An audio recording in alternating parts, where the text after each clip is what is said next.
টঙ্গীর তুরাগ তীরে চলছে মাওলানা জুবাইরের অনুসারীদের প্রথম পর্বের দ্বিতীয় ধাপের ইজতেমা। ইবাদত বন্দিগিতে সময় কাটাচ্ছেন মাওলানা জুবাইরপন্থীরা। ফজরের নামাজের পর থেকে 3 দিনব্যাপী এই ধাপের দ্বিতীয় দিনের বয়ান শুরু হয়েছে।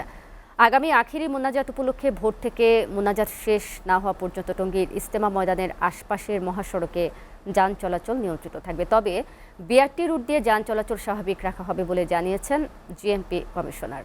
গাজীপুর প্রতিনিধির পাঠানো তথ্যচিত্রে ডেস্ক রিপোর্ট। টঙ্গীর তুরাগ তীরে মাওলানা জুবাইরের অনুসারীদের আয়োজিত বিশ্ব ইজতেমার প্রথম পর্বের দ্বিতীয় ধাপের ইজতেমা চলছে। ইজতেমায় খিত্তায় খিত্তায় ইবাদত বন্দিগিতে সময় কাটাচ্ছেন মুসল্লিরা। চলছে দিনের বয়ান ও দাওয়াতি কার্যক্রম নিয়ে আলোচনা। জিকির আসকারে মশগুল বিদেশ থেকে আসা মেহমানরাও। ধর্মপ্রাণ মুসল্লিদের সঙ্গে এতে অংশ নেন তাবলিগ জামায়াতের মুরব্বী চিল্লার সাথীরা।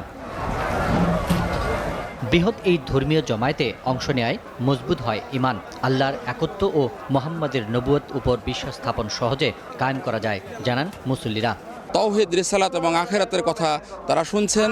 ওলামায়ে কেরাম বুজুর্গানের দিন আসছেন, ওনাদের মুখ থেকে আমরা দামি দামি কিছু কথা শুনবো। হাজারো লক্ষ মানুষ এখানে এসে ইসলাম শিক্ষা এবং আল্লাহ ভীতি অর্জনের উদ্দেশ্যে এখানে মূলত আসা। আখেরি মোনাজাতে মুসল্লিদের যাতায়াতের সুবিধায় 11টি বিশেষ ট্রেন ও বাড়তি বাসের ব্যবস্থা রাখা হয়েছে।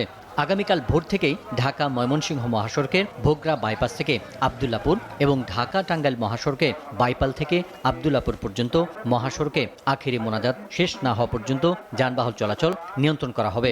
তবে বিআরটি রুট দিয়ে যান চলাচল স্বাভাবিক রাখা হবে। আমরা তো আগে যে যান চলাচল কিছুটা বন্ধ করে দিতাম, ডাইভার্ট করে দিতাম। আমরা যতটা সময় পারি যান চলাচল সচল রাখবো এবং এই যান চলাচল আমরা সারাক্ষণই, বিশেষ করে বিআরটি লাইন দিয়ে আমরা সারাক্ষণই সচল রাখার চেষ্টা করব। আগামীকাল আখেরি মোনাজাত অনুষ্ঠিত হবে দুপুর 12টায়। শুরাই নেজামের শীর্ষ মুরব্বী মাওলানা জুবাইর মোনাজাত পরিচালনা করবেন। বিশ্ব ইজতেমার প্রথম পর্বের দ্বিতীয় ধাপে অংশ নিয়েছেন সারা দেশের অন্তত 22 জেলার ধর্মপ্রাণ মানুষ।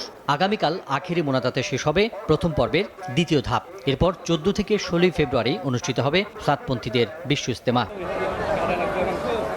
SATV news desk.